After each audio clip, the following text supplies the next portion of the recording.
Hi, I'm Bill Holcomb and thanks for joining me for today's tutorial, an easy wet-in-wet watercolor sunset. Here are the materials used in today's video.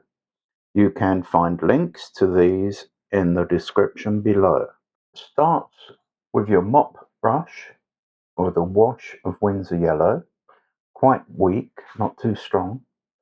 Come all the way down to where the water is, where the water meets the ridge of the hills and mountains. Go over those, that won't matter. Whilst it's still wet, we've got an orange wash, which is the alizarin crimson with some of the Winsor yellow. And as you can see, that's part way up. Then at the very top, we've got a strong wash of alizarin crimson. And come down, work from the top and blend that in. So this is all wet in wet, which is what this tutorial is all about, giving you the confidence to achieve wet in wet and maintain control. Still using the mop brush throughout this whole process. Now strengthening up even more, coming in from the top, and then as I get further down, I start to break it up by having a little bit of gap between the washes. Dry that off with a hairdryer. Don't forget to mop the edges with a tissue first. Then for the water, same process, do the yellow wash up to that pencil line, then the orange wash,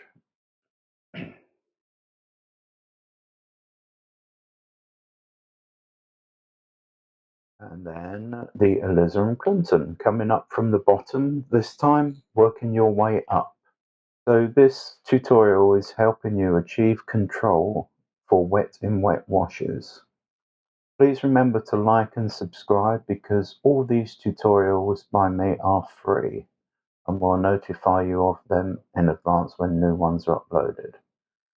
Then with your number 12 brush, if you have a 10 that's fine, but I've got a nice pointed 12 here. I lay on some water first for the mountain range, starting at the pencil line where it meets the water.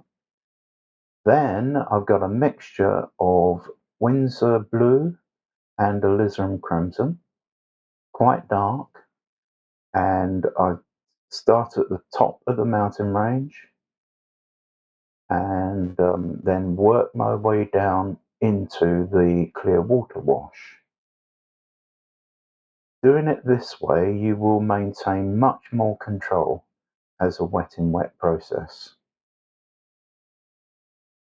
And then just come down to that pencil line where it meets water. And once that's done, we will darken it up even more. It's still wet, all this wet in wet. So dropping in a darker version still, starting at the top and working down. And don't forget, as I've mentioned before, your paper is at a slight angle, a slight slope, about 25-30 degrees, with a block of wood at the top of your board, so it's sloping down. And then when you lay the pigment down, it creeps down the paper. You don't get any pooling and creep back, etc. And remember to mop up the edges before you use your hairdryer. Also have a spare piece of tissue to the side to take off any excess water or pigment on your brushes. If you got too much, you can do that to take some off. Now for the ball brushes, I've got a mixture of light red and the Winsor blue. And so they've been drawn in with pencil. And because they're going to be quite dark, it doesn't matter that we've got some ripples on the surface of the water there that have gone over where the bulrushes are. That will not be noticed because they're going to be quite dark.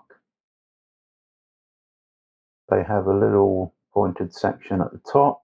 You can use a much smaller brush for that. So you could do your bulrushes with a 4 And then for more detailed aspects, you can drop to a size number 2 or less, whatever you have available. Then the stems, put those in.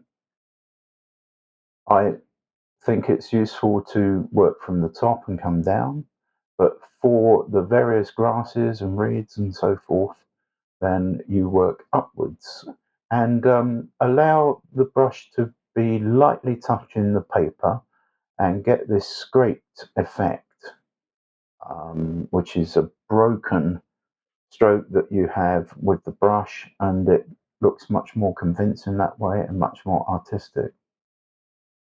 And just drop them in.